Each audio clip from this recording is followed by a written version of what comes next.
So sometimes when you're building decks and you're working off of other people's framing from their houses and whatnot, sometimes there's little inconsistencies.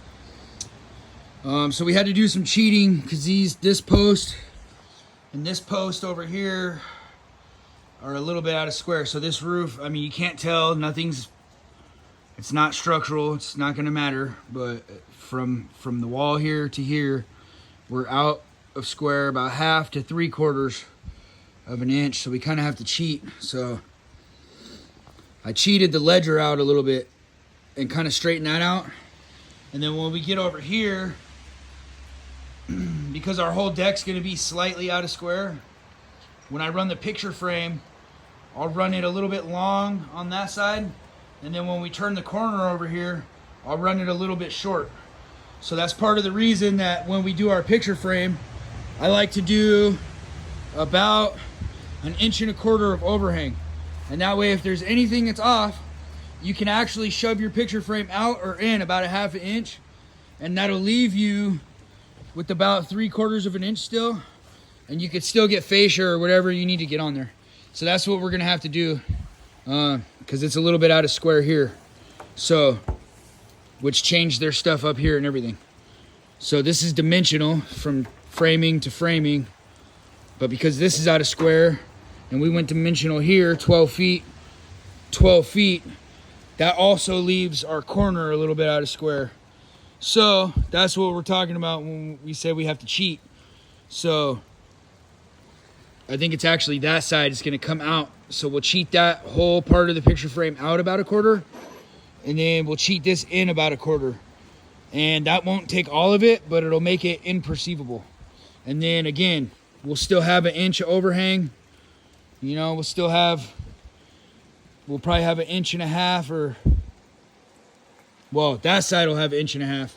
This side will end up about 1 inch because we're cheating that in and out.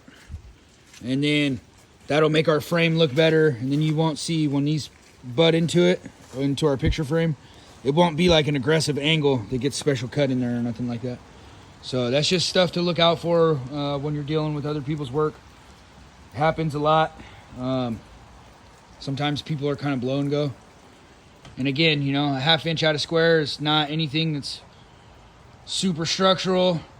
Again, it's imperceivable. The siders hit it well up here.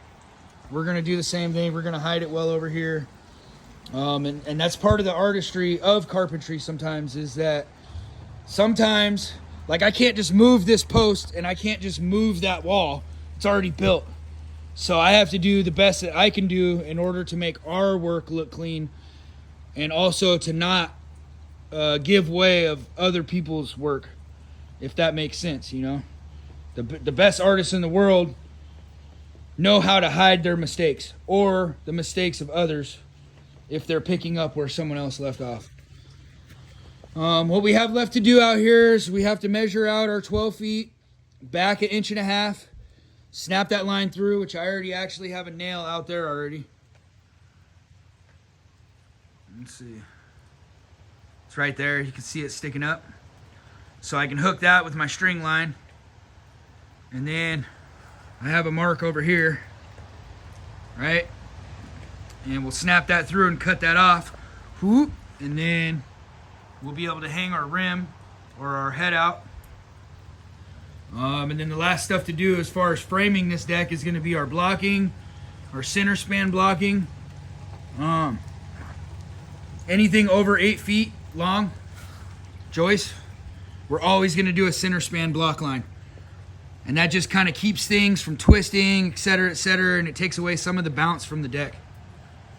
So, and then sometimes, like, we don't know exactly, after we cut our head out and we start running our decking boards, right? We're running them this way, they're running this way. But when we get to the back end over here, we don't necessarily know where this board's gonna stop. Like, it could be a rip, and we could guess and get pretty close, but our gapping affects that, right? So it might end up being a rip here, and it might actually go around the corner a little bit and run here. So in that situation, we leave this joist out because we don't want to remove it and move it later. So we leave that out just to see where that board's gonna stop, and then we'll install that, and that'll be the edge of our picture frame, and then we'll add another joist wherever these boards are gonna land.